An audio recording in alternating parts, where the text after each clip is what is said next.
يعد التضامن الاجتماعي من أبرز القيم التي تميز المجتمع المغربي، حيث يبرز بشكل واضح كلما واجهت البلاد أزمات إنسانية كبرى.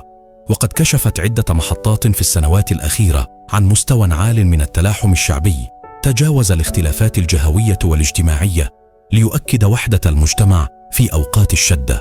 حادثة الطفل ريان في فبراير 2022 استأثرت حادثة سقوط الطفل ريان في حفرة عميقة بإحدى المناطق الجبلية باهتمام واسع داخل المغرب وخارجه، وتحولت عملية الإنقاذ إلى حدث إنساني تابعته وسائل الإعلام الوطنية والدولية وسط حالة من التعاطف الشعبي الكبير. وشهدت الحادثة تضامنا لافتا تجسد في توافد المتطوعين وانتشار مبادرات الدعم والدعاء في مشهد عكس عمق التفاعل الإنساني لدى المغاربة. لما جبتوش قول لي انت ماشي راجل، انا البطل والله تنجبده، والله تنجبده، الله يزين على ما تنجبده. شوف زي ما كاس الله يخليك والله تنجبده. I am a very famous player, but you are the true heroes. Don't lose your hope. The world is with you. We care about you. I am with you. زلزال الحوز. عقب الزلزال الذي ضرب إقليم الحوز برزت موجة تضامن غير مسبوقة، فقد انطلقت قوافل المساعدات من مختلف جهات المملكة بمشاركة مواطنين، جمعيات مدنية ومتطوعين بهدف إيصال المواد الغذائية، الأغطية والأدوية إلى المناطق المتضررة. كما ساهمت المبادرات الفردية والجماعية في التخفيف من آثار الكارثة، خاصة في القرى المعزولة. عند الكوارث الطبيعية لا يمكن لأغنى الحكومات أن تلبي احتياجات المنكوبين من دون دعم المبادرات الأهلية. هنا تظهر مشاعر الوحدة الوطنية والأخوة والانتماء، وقد ظهرت بالفعل في المغرب بشكل عفوي. توافد الناس إلى المحلات التجارية لشراء المواد الغذائية من جيوبهم والتبرع بها للمتضررين من الزلازل. ما كاينش منين تدوز، ما كاينش منين تخدى والو. شو واو واو واو واو واو واو واو واو واو ما شاء الله. شوف تبارك الله. شو الخير ما شاء الله. ما يمكنش هادشي، راه ما يمكنش والله ما يمكن. الكل يساعد بطريقته بما يستطيع. من لم يشتري مثلا سخر سيارته لإيصال المساعدات.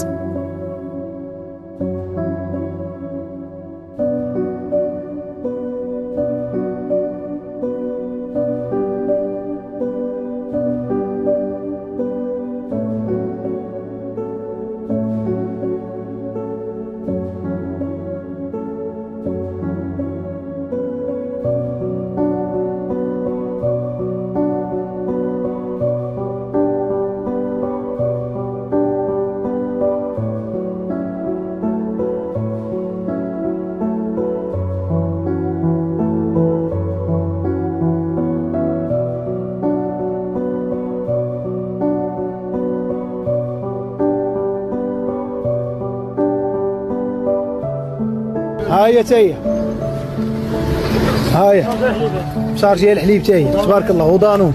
ان الناس ما لقاش الخبز كتجيب الحليب. السياره رقم 8 بارطاجي سعود زيد السياره رقم 10. ما شاء الله ما شاء الله ما شاء الله ما شاء الله الاخوان.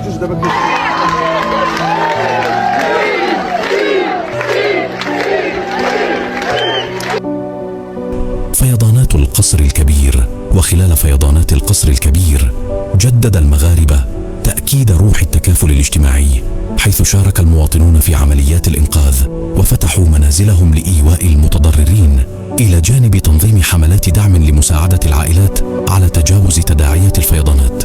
خلاصة تؤكد هذه الأحداث أن التضامن في المجتمع المغربي ليس مجرد رد فعل ظرفي، بل قيمة متجذرة تتجلى بوضوح في أوقات الأزمات.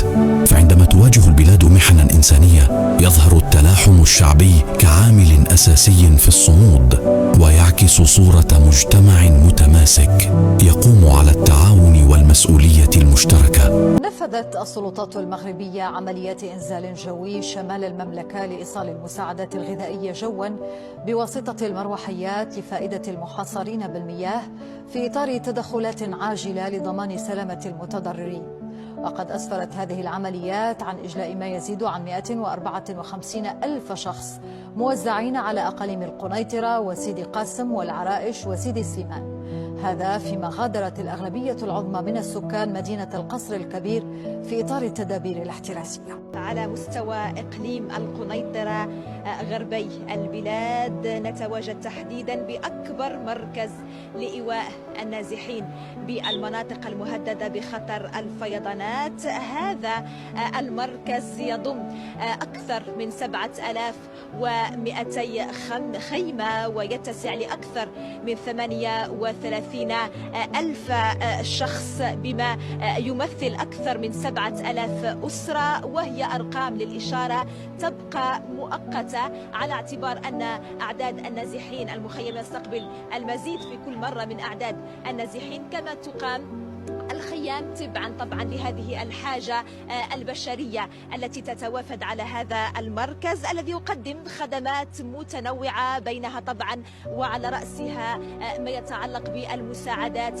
الغذائية التي شهدنا كيف أنها توزع بشكل مباشر على الخيام، وأيضا الخدمات الطبية. هنا على يميني مثلا يتواجد الوحدة الطبية. في وقت الأزمات كاين لي كيرفع الهاتف وكاين لي كيرفع الأيادي للمساعدة، كاين دول كتسنى العالم وكاين شعب كيعتمد على بعضه. وقت الأزمة يظهر المعدن الحقيقي، ما كنسولو شكون غادي يعاوننا، كنقولو شنو نقدر ندير. هذا الشي ماشي حملة، هذا الشي ثقافة. المغربي ما كينتظر لا منظمات لا مؤتمرات لا وعود، كيعون قبل ما توصل الكاميرا وكيكمل حتى من بعد ما تمشي.